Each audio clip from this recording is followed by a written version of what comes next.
ఓం నమో భగవతే శ్రీ రమణాయ. చాలా సంతోషం నాయన.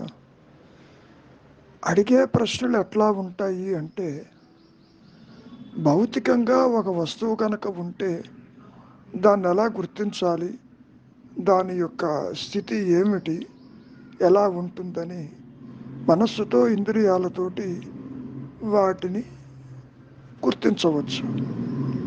కానీ ప్రశ్న ఎట్లా ఉంది, ఆత్మని ఏ విధంగా తెలుసుకోవాలి? తెలుసుకోవటానికి రెండు నేనులు ఉండాలి కదా. తెలుసుకునే నేను, తెలియబడే నేను అంటూ అటువంటిదేదీ లేదని చెప్పినప్పటికీ, నీవే ఆత్మవై ఉన్నప్పటికీ నాకు తెలియటం లేదు, నేను ఎలా తెలుసుకుంటాను అన్న ప్రశ్న ఈ మాయలో ప్రతి ఒక్కరికి ఉంటుంది. ఊరికే ఉండమంటే ఊరికే ఉండలేవు. కర్మలాచరిస్తూ పోతూ ఉంటావు, కర్మ ఫలితాలు పొందుతూ ఉంటావు. తెచ్చుకున్న పిడికడ ప్రారంధం అంతం కాగానే ఈ దేహం కాకపోతే ఇంకో దేహం వస్తుంది. దేహాలు మారినంత మాత్రాన నీ స్థితిలో మార్పు లేదు కదా. ఇక్కడ ఆత్మగానే ఉన్నావు నీవు. అది నాకు తెలియదు అని అనటానికి కారణం చాలా తేలిక. నీవు అన్యచింతనలో ఉన్నావు. ఎలాగైతే నీ కళ్ళను నీవు చూడలేవు, అద్దం కూడా దగ్గర లేదు, అంత మాత్రానికి నీకు కళ్ళు లేవని చెప్తావా? సర్వాన్ని చూస్తున్నావుగా. అదేవిధంగా నీకు ఆత్మ ఎరుకే. ఎరుకే అంటే ఉన్నానన్న జ్ఞానంతోనే నువ్వు ఉన్నావు. అది ఒక విషయంగా, ఒక వస్తువుగా, ఒక సంఘటనగా, ఒక ఆకారంగా నీకు తెలియదు. అది విషయం కాదని నువ్వు ఎప్పుడైతే తెలుసుకుంటావో నీవు లేవని అనవు కదా. కారణం ఏంటి? ఏమంటున్నావు ఇక్కడ? నా ఆత్మ నాకు తెలియటం లేదు అంటే వస్తు విషయాలని తెలుసుకున్నట్టుగా, ఇతరులను గుర్తించినట్లుగా, ప్రదేశాలను గుర్తించినట్లుగా, దైవరూపాలతో కూడినటువంటి పుణ్యక్షేత్రాలు దర్శించినట్లుగా నీవు ఆత్మని దర్శించాలనుకుంటే కుదరదు కదా. కారణం నీకు సాపేక్ష జ్ఞానం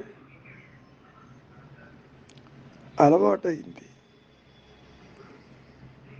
నీవో సాపేక్ష జ్ఞానంతో అంతగా పెనవేసుకుపోయావు.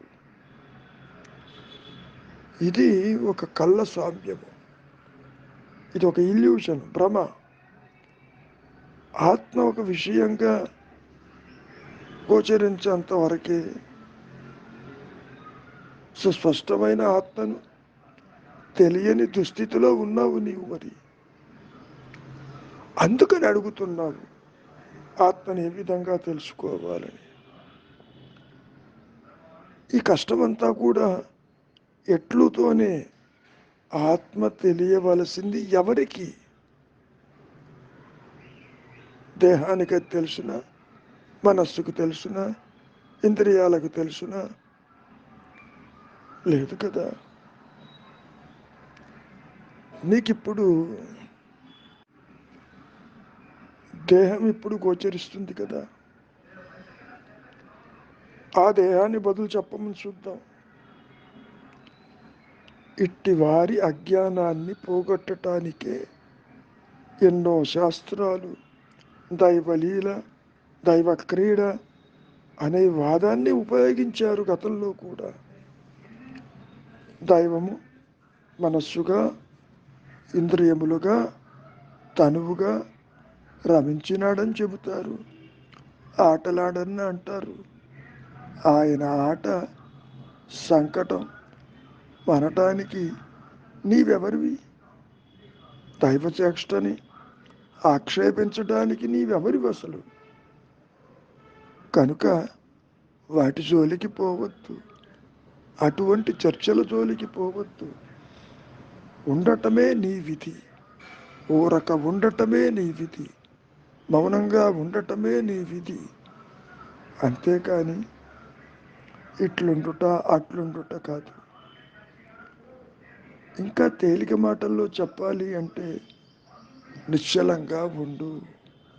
Be still and know the reality.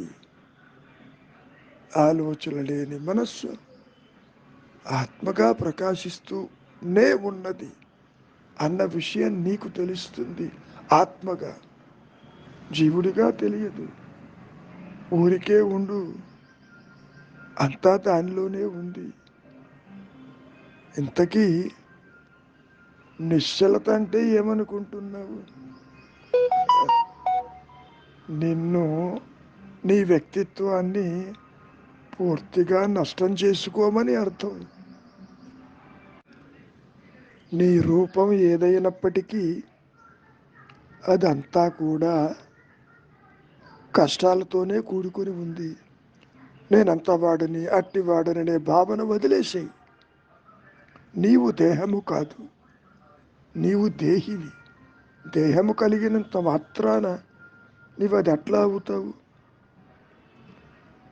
మన శాస్త్రాలన్నీ కూడా అహమహమితి స్ఫురతి అని చెబుతున్నది.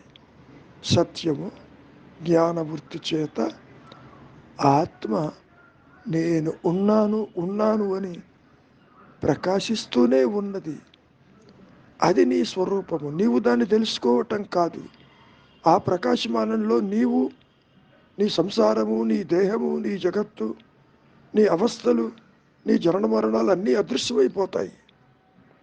దాని ఎదుట ఏదీ నిలవలేదు. అది ఒకటే ఉంటుంది. అది అర్థం చేసుకో. స్ఫురణ అన్న అదేను. నేను ఉన్నానన్న ఎరుక మాత్రమే స్ఫురణ. నేనిది, నేనది, నేను బలానా, నేను స్త్రీని, నేను పురుషుణ్ణి, నేను పండితుణ్ణి, నేను పామరుణ్ణి, నేను జ్ఞానిని, అజ్ఞానిని, ఈ మాటలన్నీ కూడా ఎవరు చెబుతున్నారు? అహంకారమే చెబుతుంది. ఈ అహంకారము ఉన్నదేమో చూడు. అదే నేనెవరన్న విచారం. ఎప్పుడైతే లేనిది లేనట్లు, ఉన్నది ఉన్నట్టు ప్రకాశిస్తుందో, మరి నీ సహజ స్థితి మార్పు లేకుండా ఉందిగా. ఎవరైనా నీకు అందించగలరా? నీ కళ్ళని నీకు చూపలేరు కదా. అదేవిధంగా ఆత్మ ఒకటే ఉంటుంది. అది తనకు తాను తనలోనే అనంతంగా పరిధులు లేక అది ప్రకాశిస్తూనే ఉన్నది. మరి నీ దృష్టిలో ప్రాపంచిక విషయవాసనలతో, సంసార బంధాలతో, రాగద్వేషాలతో పరిమితమైన మాయా నేనుగా నీవు దేహాలని మార్చుకుంటూ తిరుగుతున్నావుగా. ఆ తిరుగుడు ఆపు. మౌనానికి రా, అంతర్ముఖంగా నీతో కలిపి నీవు చూస్తున్నది అసత్యమని గుర్తించు. నీకు తెలుసు కదా, నీ కలయితడు ఎవరన్నా శాశ్వతంగా ఉన్నారా? పుట్టినవాడు నశిస్తున్నాడు కదా, కనిపించినవి మారిపోతున్నాయి కదా. సృష్టి ఒకే రీతిగా ఉన్నదా? పుడుతున్నది, పెరుగుతున్నది, నశిస్తున్నది కదా. మరి ఇన్ని విషయాలు తెలుసుకున్న నీవెవరివో గుర్తించలేవా? ఎందుకీ అన్య చింతన? అందుకనే మహర్షి ఏమంటున్నారు? చింతా విహీనం హృది చింతయామి. ఎప్పుడైతే నీవు నిశ్చల స్థితికి వస్తావో తీవ్ర వైరాగ్యంతో నీకు వద్దన్న ఆత్మే ప్రకాశిస్తుంది అక్కడ. నిన్ను అట్టిపెట్టి కాదు సుమా, నిన్ను మట్టుపెట్టి ప్రకాశిస్తుంది. అయినా నీకే నష్టము ఉండదు. ఎందుకని? అత్యంత విలువైన అది ప్రకాశించింది కాబట్టి. అది ఇంతకుముందు కూడా ఉన్నట్టే అనిపిస్తుంది నీకు. మంచిది. మౌనమే శరణ్యం.